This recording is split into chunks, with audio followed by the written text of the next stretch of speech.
Udupi style upma செய்கிறதுக்கு 1 cup ரவை எடுத்தோம்னா அதே அளவு கப்பில் பாதி அளவு தேங்காய் துருவல் எடுத்து வச்சுக்கணும். ஆஸ் யூஷுவல் நம்ம உப்புமாவுக்கு சேர்க்குற மாதிரியே பச்சை மிளகாய், இஞ்சி, கருவேப்பிலைலாம் எடுத்து வச்சுக்கலாம். முதல்ல உப்புமாவுக்கு வெந்நீர் ரெடி பண்ணிக்கணும். 1 கப்பு ரவை எடுத்தோம் அப்படின்னா 3.5 கப்பு தண்ணி கொதிக்க வச்சுக்கணும். அது ரவையினுடைய அளவை பொறுத்து. சின்ன ரவையாக இருந்தால் 3 டம்ளர் தண்ணி சேர்க்கலாம். பெரிய ரவையாக இருந்தால் 3 டம்ளர் கொதிக்கிற தண்ணி நம்ம சேர்த்துக்கணும். இப்போ அது கொதிக்கட்டும். பக்கத்துலேயே ஒரு வாணலியில் நம்ம உப்புமாவுக்கு தாளிக்கிற மாதிரியே ஒரு 2 டேபிள் ஸ்பூன் எண்ணெய் சேர்த்துட்டு கடுகு, உளுத்தம்பருப்பு, கடலைப்பருப்பு இதெல்லாம் தாளிதம் சேர்த்துக்கலாம். இது கூடவே கருவேப்பிலை, பச்சை மிளகா, இஞ்சி அதுவும் நல்லா பொரியட்டும். இது கூடவே நம்ம ரவையும் சேர்த்து வறுக்க போகிறோம்.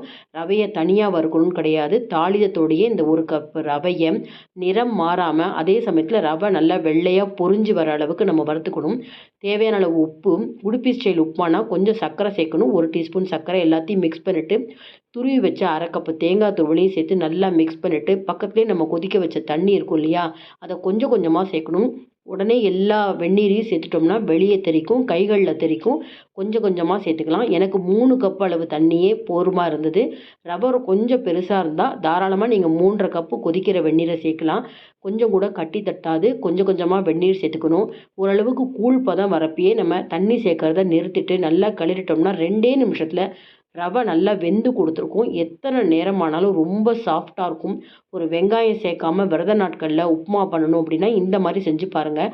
கடைசியாக ஒரு 1.5 டீஸ்பூன் நெய் சேர்த்துட்டு ஒரு 2 நிமிஷம் மூடி வச்சுட்டு கரண்டியால் நம்ம எடுத்து பரிமாறுறப்ப கொஞ்சம் கூட கரண்டியில் ஒட்டாது. சாப்பிட்றப்ப அப்படியே வெண்ணெய் போல் தொண்டையில் இறங்கும். ரொம்ப டேஸ்ட்டாக இருக்கும். அந்த தேங்காய் வாசனை பார்த்தீங்கன்னா அரிசி நெய் உப்புமா எப்படி இருக்குமோ அந்த அளவுக்கு டேஸ்ட்டாக இருக்கும். அவசியம் நீங்கள் இந்த மாதிரி ரவா உப்புமா செஞ்சு பாருங்கள். உப்புமா பிடிக்காதவங்க கூட கேட்டு வாங்கி சாப்பிடுவாங்க. இதுக்கு ஆப்டாக ஒரு தேங்காய் சட்னி இருந்தாலே போதும். இல்லைன்னா சக்கரை தொட்டு கூட சாப்பிட்லாம். இந்த வீடியோ பிடிச்சிருந்தா லைக்ஸ் கொடுங்க. மறக்காமல் என்னோட சேனலுக்கு சப்ஸ்கிரைப் பண்ணி எனக்கு எப்போதுமே சப்போர்ட் பண்ணிகிட்டே இருங்க.